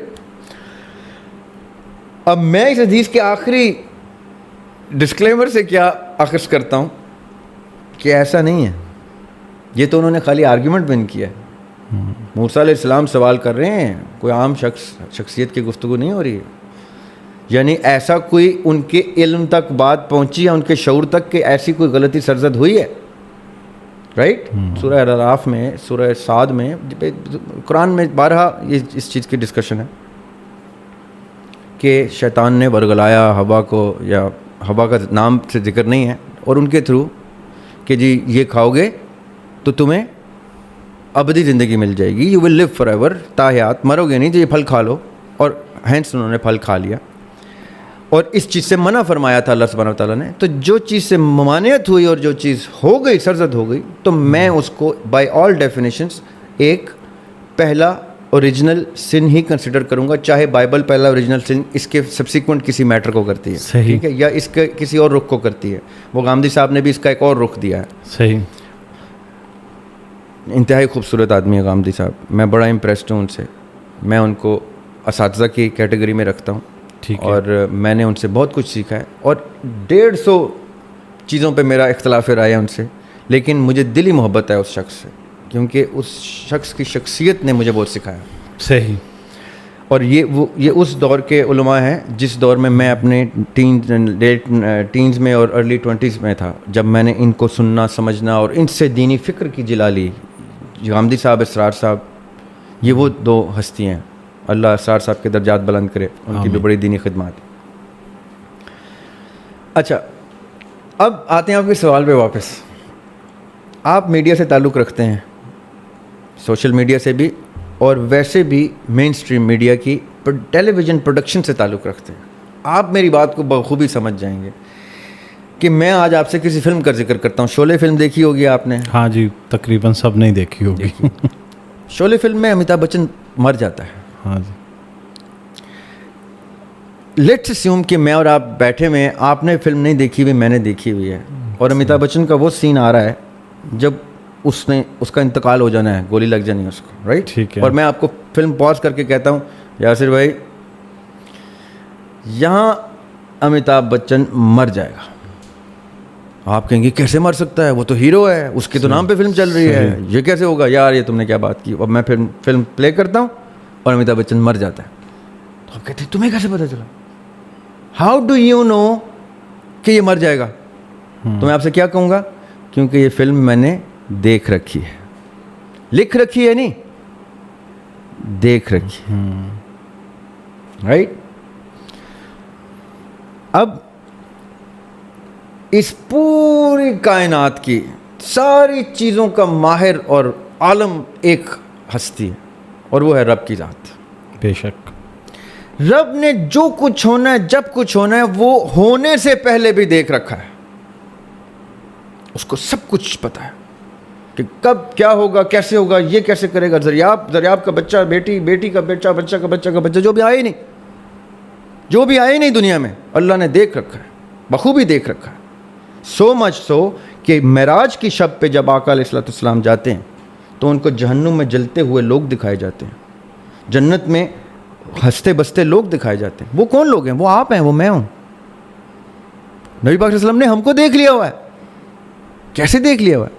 کیونکہ وہ اس وقت کی قید سے مبرہ ہوتے ہیں, اور ان کو ایک فلم سٹرپ کی طرح ساری چیز ایسے نظر آتی ہے, جیسے رمیش سپی کو نظر آ رہا تھا کہ امیتابھ بچن کا سین کا ایڈٹ کرنا ہے کہ جہاں پہ وہ مر جاتا ہے, رائٹ؟ اس طرح اللہ سبحانہ و تعالیٰ کو اس پوری کائنات کی فلم کا ایگزیکٹلی پتہ ہے, اور انہوں نے آقا علیہ الصلوۃ والسلام کو بھی یہ شرف عطا کیا کہ آئیں میرے محبوب, میں آپ کو دکھاؤں کہ یہ میں نے دنیا کیسے بنائی ہے. اور انہوں نے پھر جنت بھی دیکھی, جہنم بھی دیکھی, کب کیا کیا ہو چکا ہے. I am using future perfect tense, ہو چکا ہے. وہ آقا علیہ الصلوۃ والسلام کو دکھایا, اور آقا صلی اللہ علیہ وسلم کو واپس ٹائم کی اس سلاٹ میں پلیس کیا, اور اب وہ ہونا شروع ہو گیا, رائٹ؟ اب جو چیز آپ نے دیکھ رکھی ہے, اللہ سبحانہ و تعالیٰ نے جو دیکھ رکھی ہے, فرشتوں سے کہا اب یہ لکھ دو. اب یہ کچھ نہیں ہوگا کیونکہ میں نے دیکھ لیا کیا ہوگا, اب یہ لکھ دو. میں نے دیکھ لیا کہ کیا ہوگا, میرے کن کے بعد کا سارا سفر میں نے دیکھ لیا, اب یہ لکھ دو. وہ لکھ دیا گیا. میں نے کیا کرنا ہے, اس کے عالم رب کی ذات اس نے دیکھ کے لکھوا دیا. اب وہ واقعی ویسا ہوگا جیسا لکھا گیا, واقعی ویسا ہوگا جیسا دیکھا گیا ہے. میں نے نہیں دیکھا, میں نے وہ کر کے دیکھنا ہے. تو پھر یہ عالم ارواح میں جو روحیں تھیں, اس کا مطلب ہے وہ پہلے انسانی روپ میں آئی ہوں گی اور پھر انہوں نے یہ پرفارم کیا ہوگا، یا یہ آپ نہیں، ایک ورچوئل کانسیپٹ بتا رہے ہیں؟ جی دیکھیں، قرآن جب ڈسکس کرتا ہے، بائبل جب ڈسکس کرتی ہے فیوچر ایونٹس کو، کتنے وثوق سے کرتی، القاریہ ملقاریہ، کہ اور اس دن پھر ہم کیا کریں گے ہی کریں گے گیون، اور اس دن ہم یہ کریں گے، اس دن ہم اٹھائیں گے، اس دن ہم یہ کریں گے. یہ ساری چیزیں وثوق سے بیان کی جا رہی ہیں کہ اب یہ ٹلنے والی چیزیں نہیں ہیں، اب یہ کریں گے. اور جب تمہیں کب پتہ چلے گا؟ جب تم جا کے دیکھو گے. میں نے تو دیکھ رکھا ہے کہ میں کیا کروں گا. اب میں کیا کہنا چاہ رہا ہوں، اب کوئی شخص کہتا ہے کہ بھائی اے نے بی کو قتل کر دیا، تو یہ تو اس کے نصیب میں لکھا تھا، مقدر میں لکھا تھا، اس کو یہاں بھی سزا وہاں بھی سزا. ہاں میں یہی پوچھنے والا تھا آپ سے. تو بھائی قتل آپ نے کیا، رب نے دیکھ رکھا تھا اور لکھوا رکھا تھا کہ اے بی کو قتل کرے گا ہی کرے گا. یا کسی اور کیس میں بی سی کو قتل کرتے کرتے سی بچ جائے گا. اس کو کیا چیز بچائے گی، کون سے ٹرن آف ایونٹس بتائیں گے، کیونکہ یہ سارا کچھ ایک فریم ورک میں ہو رہا ہے. اس میں کون سی چیز کو بچا جائے گی یہ بھی لکھ دیا. اور لوگ کیا کہتے ہیں، وہ معجزاتی طور پہ بچ گیا، کیونکہ ہمارے لیے تو معجزہ ہی ہوا نا. جو چیز ہماری نظر سے اوجھل، عقل سے اوجھل، منطق سے اوجھل، ہمارے لیے معجزہ ہو گیا، کرامت ہو گئی. اللہ تعالیٰ کے لیے تو یہ سب کچھ اسی طرح. ہاں ایک چیز میں ضرور ایڈ کرنا چاہوں گا یہاں پہ، جس پہ اختلاف رائے بھی آئے گا میری اس بات پہ. میں نے جتنا مطالعہ کیا ہے، جتنا میرا ابھی تک کا مشاہدہ ہے، جتنی کتب میں نے پڑھی ہیں اس بارے میں، ایک چیز ہے جو تقدیر بھی بدل دیتی ہے، جس پہ اللہ تعالیٰ کہتے ہیں کہ اب میں اس بات کو ٹال دیتا ہوں یا چینج کر دیتا ہوں. وہ ایک چیز ہے دعا. ہاں جی، ہاں میں اسی ریفرنس پہ آ رہا تھا کہ پھر دعا سے تقدیر بدلتی ہے. صرف ایک چیز، اور وہ دعا بھی عام دعا نہیں، دعا جو ان انگریڈینٹس پہ پوری اترتی ہے جن انگریڈینٹس کو اللہ تعالیٰ قبولیت کے لیے پلیس کر چکے ہیں. میں آپ کو اس کی ایگزامپل دیتا ہوں، کیونکہ ہمارے آقا علیہ الصلوۃ والسلام نے کہا ہے کہ بنی اسرائیل کی کتب کی روایات کی مثالیں دے دیا کرو اگر وہ تمہارے قرآن سے متصادم نہیں ہے کہیں پہ. تو ایک چھوٹی سی ایگزامپل دے دیتا ہوں، اگر ہم اس سوال کو ایکسٹینڈ کر لیں تھوڑا. جی بالکل. موسیٰ علیہ السلام اللہ سبحانہ تعالیٰ سے ملنے، گفتگو کرنے کوہ طور کی طرف رواں دواں تھے. ایک دن عموماً ایک رستے سے گزرا کرتے تھے، تو وہاں پہ ایک خاتون تھی جو اکثر ان کو رستے میں دکھتی تھیں، اپنے گھر میں بستی تھیں. تو ایک دو انہوں نے روکا موسیٰ علیہ السلام کو کہ موسیٰ علیہ السلام آپ جا رہے ہیں اللہ کے پاس، جی تو ان سے ایک دعا ہی کر دیں. کیا؟ کہ میرے یہاں اولاد ہو جائے. تو موسیٰ علیہ السلام کہتے ہیں ٹھیک ہے میں کر دوں. موسیٰ علیہ السلام اللہ کے پاس جاتے ہیں، اللہ تعالیٰ سے کہتے ہیں یا اللہ وہ ایک عورت مجھے ملتی. جی ملتی ہے، اس نے مجھے کہا دعا کریں کہ اولاد ہو جائے. اللہ تعالیٰ کہتے ہیں نہیں، اس کے مقدر میں اولاد نہیں. موسیٰ علیہ السلام بڑے اداس کہ میں یہ نیوز بریک کیسے کروں. جاتے ہیں خاتون کو کہتے ہیں میں نے اللہ تعالیٰ سے پوچھا تھا، دعا بھی کی تھی، اللہ تعالیٰ نے کہا کہ تمہارے یہاں اولاد نہیں ہوگی. وہ بھی بیچاری بڑی دل برداشتہ ہو کے چلی جاتی. اتنا موسیٰ علیہ السلام کے اوپر یہ پینفل کرب گزرتا ہے کہ وہ رستہ ہی بدل دیتے ہیں آئندہ گزرنے کا. اور کتنے ہی دفعہ برس وہ ادھر سے گزرتے ہی نہیں. ایک دن بھولے سے اچانک سے وہ ادھر سے گزر رہے ہوتے ہیں، تو وہ سویٹر بن رہے ہوتے ہیں. تو وہ ان کے پاس جاتے ہیں اور کہتے ہیں یہ کیا کر رہی ہیں آپ؟ کہتی ہیں میں سویٹر بن رہی ہوں. کہتی کس کے لیے؟ اپنے بچوں کے لیے، اپنے تیسرے بچے کے لیے یا چوتھے بچے کے لیے، سم ویئر میں فگر بھول گیا. کہتی وہ کیا؟ کہتی جی اللہ تعالیٰ نے مجھے اولاد دی. موسیٰ علیہ السلام کو غصہ آ جاتا کہ میں تو شرمندہ ہو گیا بھائی ان کے سامنے. وہ جاتے ہیں اللہ تعالیٰ کے پاس، اللہ تعالیٰ کہتے ہیں اللہ تعالیٰ آپ نے یہ کیا کیا؟ آپ نے مجھ سے یہ کیوں کہلوایا تھا؟ تو اللہ تعالیٰ کہتے ہیں موسیٰ جاؤ اس چیز کو چھوڑ دو، یہ تمہارا سوال نہیں ہے، کچھ اور کرو. موسیٰ علیہ السلام کہتے ہیں نہیں مجھے یہ جواب چاہیے. ہاں جی. اللہ تعالیٰ کہتے ہیں اچھا موسیٰ علیہ السلام کے بارے میں ایسے قصے ہیں کہ وہ بڑے بضد ہو کے سوال پوچھتے تھے. ان کو اللہ تعالیٰ نے ایک لبرٹی دی ہوئی تھی، ان کو بڑے پیارے تھے. وہ ایک اور قصہ ہے کہ موسیٰ علیہ السلام نے کہا یہ چھپکلی کیوں بنائی؟ تو آپ کو چھپکلی بنانے کی کیا ضرورت تھی؟ تو موسیٰ علیہ السلام کو اللہ تعالیٰ کہتے ہیں مت پوچھو. وہ جب ضد کرتے ہیں تو کہتے ہیں مت پوچھ موسیٰ کہ تو چھپکلی کے بارے میں، وہ روز مجھ سے پوچھتی ہے کہ تو نے موسیٰ کو کیوں بنایا. یعنی اس لیول کی ڈسکشن ہوتی تھی اللہ تعالیٰ کی موسیٰ علیہ السلام سے. اینی وے تو وہ کہتے ہیں موسیٰ جاؤ, تمہارے بس کی بات نہیں ہے, تمہارے سمجھ سے بالا تر. وہ کہتے ہیں نہیں میں پوچھوں گا. کہتے ہیں اچھا یہ بات ہے, ظہر کا وقت ہے یہ بھی, مغرب سے پہلے جاؤ اور انسانی گوشت کا ٹکڑا لے کے آؤ. موسیٰ بھاگتے ہیں, کہیں سے کوئی اوزار پکڑتے ہیں اور نکل جاتے ہیں جنگلوں میں, کہاں سے میں کرتا ہوں کروں. کبھی ادھر بھاگ رہے ہیں, کبھی ادھر بھاگ رہے ہیں. اب وہ ظہر سے عصر ہو گئی ہے, عصر سے مغرب کی طرف دن ڈھلنا شروع ہو گیا. تو رستے میں ایک بزرگ ان کو دیکھ لیتا ہے, ایک ملنگ سا, کہ موسیٰ بڑے پریشان لگ رہے ہیں, کیا ہو گیا آپ, یہ کہاں بھاگے پھر رہے ہیں. کہتے ہیں اللہ تعالیٰ نے مجھ سے کہا تھا کہ مغرب سے پہلے انسانی گوشت کا ٹکڑا لانا ہے, مغرب ہو گئی ہے, مجھے انسانی گوشت کا ٹکڑا نہیں ملا کہیں سے. تو کہتے ہیں جلدی آؤ مغرب ہونا, ادھر دو, یہ اوزار مجھے دو. وہ اپنے بدن سے گوشت کاٹنا شروع کر دیتا ہے.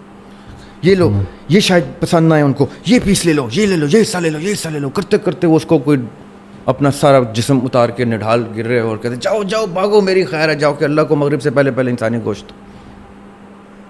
وہ موسیٰ علیہ السلام بھاگتے ہیں اور جا کے اللہ کے سامنے برتن رکھتے ہیں کہ یہ لے آیا ہوں میں انسانی گوشت کا ٹکڑا. تو اللہ تعالیٰ کہتے ہیں کہاں سے لائے؟ تو کہتے ہیں وہ رستے میں ایک سادھو مل گیا تھا مجھے. تو کہتے ہیں اچھا, تو یہ گوشت کا ٹکڑا تو تم اپنا بھی اتار سکتے تھے, میں نے تو انسانی گوشت کا ٹکڑا مانگا تھا, تم نے اپنا کیوں نہیں اتارا؟ تو موسیٰ کہتے ہیں یہ تو میں نے سوچا ہی نہیں. کہتے ہیں اب دیکھ لیا اس شخص کو, یہ وہ شخص ہے جو ایک دن ادھر سے گزر رہا تھا اس خاتون کے پاس سے, تو اس کو بھوک لگی تھی. تو اس خاتون کو اس نے کہا مجھے کچھ کھانے کو دو. تو اس کے پاس جتنی 2-3 روٹیاں تھیں اس نے لا کے اس کو دے دی. تو اس بزرگ نے کہا تو نے اپنی ساری روٹیاں مجھے دے دیں؟ اس نے کہا ہاں دے دی. اس نے کہا جا جتنی تو نے مجھے روٹیاں دیں اللہ تجھے اتنے بچے دے. واہ, اب میں ایسی عورت کی دعا, ایسے آدمی کی دعا کیسے ٹال سکتا تھا مجھ سے. Now, as ضعیف as this روایت may be, as controversial as the whole discussion may be, بات کیا سمجھ میں آتی ہے یہاں پہ جو ہمارے کانٹیکسٹ کی ہے کہ دعا کس لیول آف بلیف سے آ رہی ہے, کس شخص کی دعا آ رہی ہے اوپر, کس مومنٹ پہ آ رہی ہے, اور کس ڈیڈ کے جواب میں آ رہی ہے. یہ میں 3-4 انگریڈینٹس بتا رہا ہوں آپ کو, شاید اس سے زیادہ 30-40 انگریڈینٹس اور ہم تفصیل میں ڈسکس کر سکتے ہیں. یہ دعا جب عرش پہ پہنچتی ہے اس وقت قبولیت واجب ہو جاتی ہے. اس وقت پھر تقدیر بدلنی چاہے تو اللہ تعالیٰ کہتا ہے میرے پیارے نے یہ دعا کی ہے اور اس لیول پہ کی ہے تو میں وہ بادشاہ ہوں جو تقدیر بھی بدلنے کا اختیار رکھتا ہوں. تب اللہ تعالیٰ انٹروین کرتے ہیں. یا جب فرعون کلمہ پڑھنے لگا تھا تو جبرائیل علیہ السلام کو کہا فوراً جاؤ اس کے منہ میں اتنی خاک بھرو اور تب تک خاک بھرو جب تک یہ مر نہ جائے, مجھے اس کا کلمہ نہیں چاہیے. یہ کیا ہو رہا ہے؟ یہ انٹروینشن ہو رہی ہے اور تقدیر مقدر چینج ہو رہا ہے. اب اللہ تعالیٰ کے پاس اختیار ہے کہ کب وہ مقدر چینج کر سکتے ہیں, چاہے وہ گڈ کے لیے دعا کی صورت میں کریں یا کسی بیڈ ایول کو دبانے کے لیے اس ٹائم کریں کہ مجھے اب اس ایول کی کوئی کسی قسم کی اپروچ نہیں چاہیے. اور بائی دا وے اب جا کے سائنس نے ڈسکور کیا کہ جب اس فرعون کی فائنلی اسی فرعون کی لاش نکالی تو اس کے اندر سے سینڈ نکلی ہے, اس کے منہ سے سینڈ نکلی. اچھا سر, پھر یہ تقدیر بدلتی ہے دعا سے, تو دعا ہر شخص تقدیر تو بدلنا چاہتا ہے جس کے حالات موضوع نہیں ہیں, وہ اپنے حالات موضوع کرنا چاہتا ہے, کسی کو کوئی مسئلہ ہے. تو دعا کے بارے میں کوئی وقت کا تعین دین کے حوالے سے موجود ہے کہ یہ خاص اوقات ہیں, نمازوں کے اوقات تو ہمیں معلوم ہے, اس کے بعد دعا بھی کرتے ہیں لوگ, تو ایسا وقت ہو جس کے اوپر کوئی دعا کرے اور اس کے چانسز ہائی ہوں. یہ کانسیپٹ عموماً لوگ یہ بھی بتاتے ہیں کہ جو فجر کا ٹائم ہے, مطلب تہجد کا خاص طور پہ, اس پہ دعا کرنی چاہیے. کچھ لوگ کہتے ہیں جی عصر کے بعد بڑا خاص وقت ہوتا ہے. تو یہ دعا کا تعلق وقت سے ہے. اللہ تعالیٰ تو ہر وقت موجود ہے, ہر وقت سنتا ہے. دیکھیں جو حدیث ہے نا قبولیت کے بارے میں جو میں نے پڑھی ہے وہ یہ ہے کہ جب بھی کوئی دعا مانگو تو سوچ سمجھ کے مانگو, کیونکہ کسی وقت بھی قبولیت کی گھڑی آ سکتی ہے. تو ایسا نہ ہو کہ تمہاری دعا قبول ہو جائے اور تم اس پہ پھر نادم ہو یا تمہیں افسوس ہو کہ یہ میں نے کیا مانگ لیا. تو اس کا مطلب میں نے یہ جو مطلب سمجھا اس کا وہ یہ ہے کہ قبولیت کا وقت ان آئیڈینٹیفائڈ ہے لیکن ہے. تو دعا کا تسلسل برقرار رہنا چاہیے. اب دیکھیں نماز کیا ہے؟ نماز دعا ہے from the very start to the end. ہاں جی. ہم شروع سے مانگنا شروع کرتے ہیں اللہ سے, اہدنا الصراط المستقیم, مجھے اس رستے پہ چلا جاؤ. صراط مستقیم ہے صراط الذین انعمت علیہم, اور ان لوگوں کے طرف اس رستے پہ جن کو تو نے نعمتوں سے نوازا ہے. وہ پھر آگے چل کے قرآن میں ہی آ گیا کہ وہ کون ہے جو رسول کی اطاعت کرتے ہیں, اللہ کی اطاعت کرتے ہیں, اور پھر ان کے ساتھ ان کو بٹھایا جاتا ہے جو نبیین ہیں, جو صدیقین ہیں, جو صالحین ہیں, شہداء ہیں, ان کے ساتھ بٹھایا جاتا ہے. قرآن کی آیت ہے کہ اور پھر اس سے زیادہ خوبصورت رفاقت کیا ہوگی. یہ ہے ہماری دعا کہ ہمیں ایونچولی ان کے ساتھ بٹھایا جائے. اور یہ دعا اگر آپ قائم رکھتے ہیں, واقیم الصلاۃ, اگر آپ یہ اسٹیبلش رکھتے ہیں, پورا صلاۃ کا برقرار رکھتے ہیں, connectivity with the lord all mighty, with the whole system in place, تو آپ کا ایک ایسا پیرامڈ اسٹیبلش ہو جاتا ہے اللہ تعالیٰ کا اور اسٹیٹ کے ساتھ لوگوں کا کہ وہ قبولیت کی گھڑی مس نہیں ہو سکتی پھر. صحیح. اب وہ کسی دوران تو آئے گی اگر وہ صلاۃ برقرار ہے کلیکٹیولی. اور آپ دیکھیں کتنی خوبصورت بات ہے کہ آپ ایسٹ سے لے کے ویسٹ تک جائیں تو آدھے گھنٹے 15 20 منٹ کے فاصلے کے اوپر نمازیں کھڑی ہو رہی ہیں, تکبیریں اسٹیبلش ہو رہی ہیں ایسٹ سے لے کے ویسٹ تک. تو اس کا مطلب ہے جب کل پلانٹ کے اوپر نارتھ سے ساؤتھ اور ایسٹ سے ویسٹ اگر صلاۃ برقرار ہو جائے گی تو قبولیت کی گھڑی تو اسی سسٹم میں داخل ہوگی, تو وہ سب کی دعائیں قبول ہونا شروع ہو جائیں گی. اب ہم نے کیا کیا؟ ہم نے صلاۃ ہی برقرار نہیں کیا, ہم نے صلاۃ قائم نہیں رکھی, ہم نے وہ کنیکشن بھی اسٹیبلش نہیں رکھا, نہ اللہ سے نہ سسٹم سے. اب قبولیت کبھی کبھی کسی کی آتی ہے, وہ قبول ہو جاتی ہے.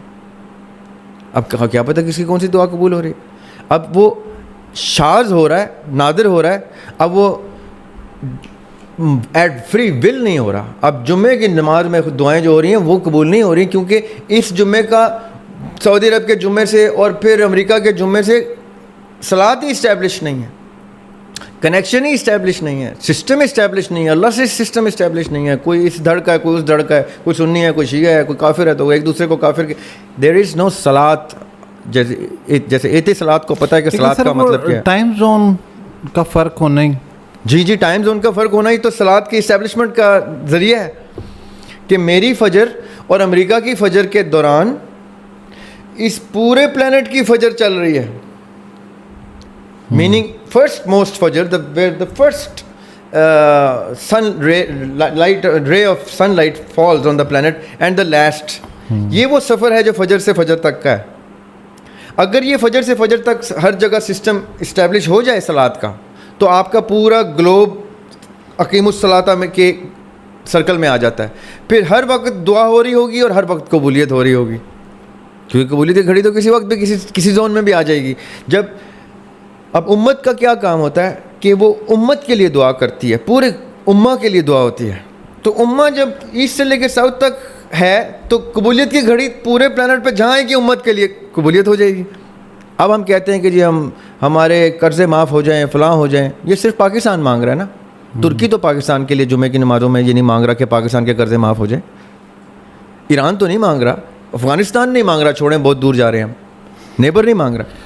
تو پھر سر فرد واحد کی جو دعا ہے اپنی ذات کے لیے, فرد واحد تو ایگزسٹ ہی نہیں کرتا اسلام میں. اگر آپ مسلمانوں کی بات کرتے ہیں, فرد واحد تو وہ سیلفش آدمی ہوتا ہے جس کے اوپر فرشتوں نے کہا تھا کہ یہاں سے عذاب شروع کرو, ان زاہدین سے شروع کرو جو اکیلے بیٹھ کے اپنے زہد میں لگے رہے اور آس پاس ان کے کیا ہو رہا تھا, ادھر سے عذاب شروع کرو. یہ وہ فرد واحد تھے.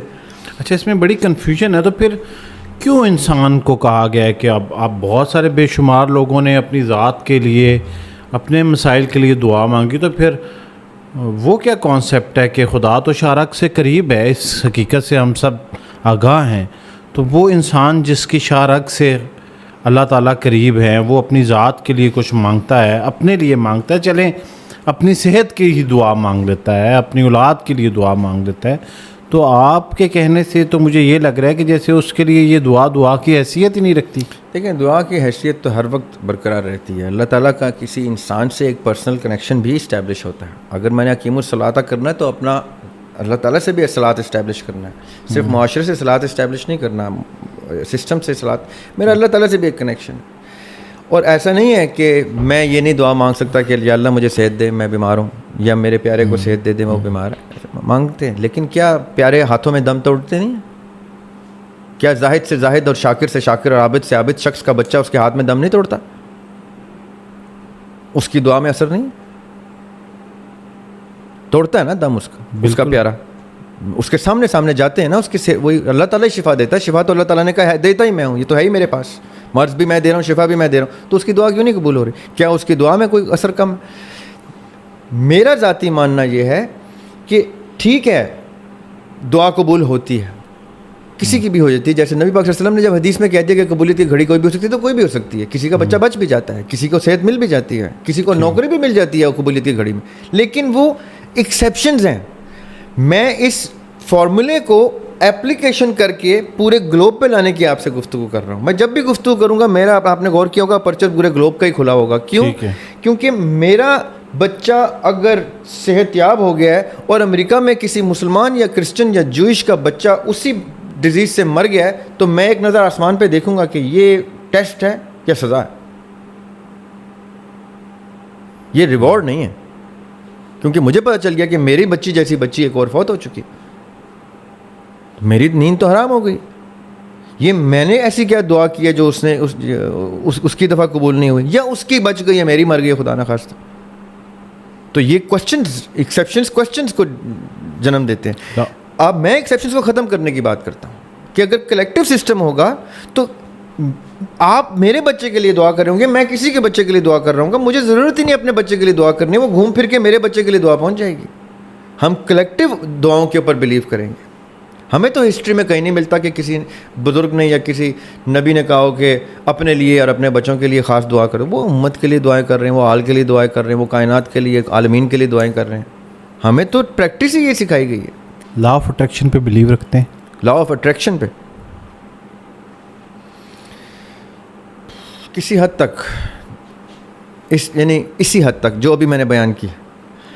لا آف اٹریکشن کیا ہے کہ دو سیکشنز بناتے ہیں وہ, ایک باڈی کا سیکشن اور ایک مائنڈ کا سیکشن, پھر اس میں کانشیس کا سب کانشیس کا سیکشن, اور پھر وہ کہتے ہیں کہ جو چیزیں آپ ہر وقت سوچتے رہتے ہیں وہ آپ کے سسٹم کا حصہ بنتے ہیں اور آپ انہیں چیزوں کو اٹریکٹ کرتے ہیں. اور یہ آئنسٹائن کی دو تھیوریز سے نکالا ہے انہوں نے. آئنسٹائن نے کہا ہوا ہے کہ if you want to everything is matter and matter is in motion, and if you want to achieve something, تو آپ نے اس کو اس کے قریب تر لے کے جائیں گے تو وہ ہو جائے گا. I believe in that in a sense کہ یہ اچھا فلسفہ ہے لوگوں کو موٹیویٹ کرنے کے لیے, خوبصورت فلسفہ ہے. اور آئنسٹائن جیسے شخص کے تھیوری سے نکلا ہے تو بڑا اللہ تعالیٰ کا اس کے اوپر فضل تھا. خوبصورت فلسفہ ہے, لیکن اس کو سمجھنے کی ضرورت ہے, اس کو ایکسپلین کرنے کی ضرورت ہے کہ اس کی اپلیکیشن کیسے کیسے ہو سکتی ہے. یہ نہیں کہ لوگ کہیں لا آف اٹریکشن سے میں نے راتوں رات امیر ہونا ہے. یہ گریڈ ہے, گریڈ ڈریون چیزوں کے میں خلاف ہوں. بہت سارے لوگ کہتے ہیں, اب ہم اس کو مختصر کریں گے کہ انسان دنیا سے انتقال ہوا, قبر میں گیا. اب عذاب قبر والے سین کو ہم ذرا اسکپ کرتے ہیں, ٹھیک ہے, کہ وہاں پہ اس کے ساتھ کیا معاملات ہوئے. یہ طے ہے کہ قیامت ہوگی, فیصلے ہوں گے, اور پھر طے ہوگا کہ کس شخص نے جنت میں جانا ہے اور کس نے جہنم میں جانا ہے. ایک عام کانسیپٹ ہے. اس کے درمیان کیا ہو رہا ہوگا؟ موت اور قیامت کے درمیان عالم برزخ, عالم ارواح, عالم اسباب دنیا, اور پھر عالم برزخ, اور پھر عالم حشر. اب یہ جو حشر ہے یہ ہے وہ جہاں پہ حساب کتاب کا معاملات شروع ہو جائیں. یہ جو برزخ ہے, یہ برزخ وہ فیز ہے جس میں 4 سے 5 مذاہب ایک ہی گفتگو کرتے ہیں. ٹھیک ہے. ایرسٹوٹل نے کہا تھا کہ اب دیکھیں کس سن میں وہ عیسیٰ علیہ السلام سے بھی قبل وہ کیا گفتگو کر رہا ہے. وہ کہتا ہے کہ ہر انسان کو 8 موقع ملتے ہیں روح کو. وہ کہتا ہے روح کو 8 مواقع ملتے ہیں. کس چیز کے؟ ریڈیمپشن کے. وہ ایک دفعہ دنیا میں آئے گی, اپنے اعمال کرے گی, اور اگر وہ اس قابل ایک بھی عمل پہلی اٹیمپٹ میں کر جائے کہ اس کو انٹری ٹو ہیون مل جائے تو وہ انٹری لے لے گی, وگرنہ اس کو موت واقع ہوگی. لیکن برزخ سے ایگزٹ نہیں ملے گا. برزخ وہ فیز ہے, وہ برزخ نہیں کہتا اس کو, وہ ایک اور فیز کہتا ہے, یعنی نام کوئی اور دیتا ہے. وہ کہتا ہے برزخ سے انٹری تب ملے گی جب وہ ریڈیمپشن لے لے گی سول, نہیں تو دوسری اٹیمپٹ. اور دوسری اٹیمپٹ میں وہ کوئی بھی اور شخص بن کے نمودار ہو سکتا ہے, کسی اور پرسنالٹی میں آ سکتا ہے. وہ پتھر شتھر درخت نہیں بنے گا. ہم ان لوگوں کو تھوڑا سا سائڈ پہ رکھتے ہیں. صحیح. لیکن وہ کوئی اور شخص بنے گا, کسی اور صورت میں آئے گا, لیکن اس کو الہام ہوتا رہے گا, کسی نہ کسی طریقے سے اشارہ ملے گا اس کو کہ میرا یہ دوسرا جنم آ گیا ہے, میرے پاس دوسرا چانس ہے. پھر وہ دوسرا چانس ملے گا, اگر دوسرے میں ریڈیمپشن لے لی دوسرے میں ایگزٹ لے لے گا, تیسرے نہیں, تو کرتے کرتے کرتے 8 چانس ہوں گے. اگر وہ 8ویں چانس میں بھی نہ کر سکا تو وہ ایک لوپ میں پھنس جائے گی, اور اس وقت تک پھنسی رہے گی جب تک میدان حشر نہیں سجے گا. اس کے بعد وہ جہنم میں ڈال دی جائے گی. یہ ایرسٹوٹل کا بلیف. اب تھوڑی دیر کے لیے ایرسٹوٹل سے چراغ مارتے ہیں ہم ایسٹ سائڈ پہ, یہ ویسٹ پہ ہو رہا ہے, گریک میتھولوجی کی گفتگو ہو رہی ہے. اب ہم آتے ہیں ایسٹ سائڈ پہ, جو اولڈسٹ موسٹ ریلیجن جس کو کہا جاتا ہے ہندوازم. اب پیرلل میں اسی سن میں, اسی سے بھی پہلے 5,000 BC کی گفتگو مانی جاتی ہے ہندوازم. ہندوازم کیا کہتا ہے کہ 7 چانسز ہیں بھائی, 8 نہیں. وہ اس کو پنرجنم کہتے ہیں. وہ کہتے ہیں جی پنرجنم ہے یہ, اور واقعی میں آتما کو شانتی ملے گی تب جب پرماتما اس کو انٹری دے گا انٹو سورگ. اور وہ کب ہوگا؟ جب وہ ایسے پنیہ کمائے گا which are sufficient for the روح to enter into heaven. 1 minute کے لیے ہم اب اسلام میں آتے ہیں. اب ابن عباس کیا فرما رہے ہیں رضی اللہ تعالیٰ عنہ, کہ میں نے آقا علیہ السلام سے سنا ہے کہ 7 ارض اور 7 سما کا مطلب کیا ہے, لیکن میں آپ لوگوں کو اس طرح سے بتا نہیں سکتا جیسے آقا نے مجھے بتایا ہے علیہ السلام. تو انہوں نے پوچھا لوگوں نے کہ کچھ تو بتائیں, تو انہوں نے یہاں تک کہا کہ یہ پیرلل, مفہوم کیا دیا کہ یہ پیرلل 7 یونیورسز ہیں. اور یہاں تک اس کی ڈیٹیل ہے کہ ہر 7 سیکشنز میں آقا علیہ السلام موجود ہیں. اب ہندوازم کے 7 جنم, اسلام کے 7 ارض و سما, ایرسٹوٹل کے 8 ریڈیمپشن کے, اور اس طرح کی بے تحاشا بدھزم کی ایک میڈیٹیشن کا کانسیپٹ ہوتا ہے. اس میڈیٹیشن میں کیا ہوتا ہے کہ آپ 7 to 9 to 11 وہ تو جاتے جاتے ہیں, آپ نے لیولز اچیو کرنے ہوتے ہیں.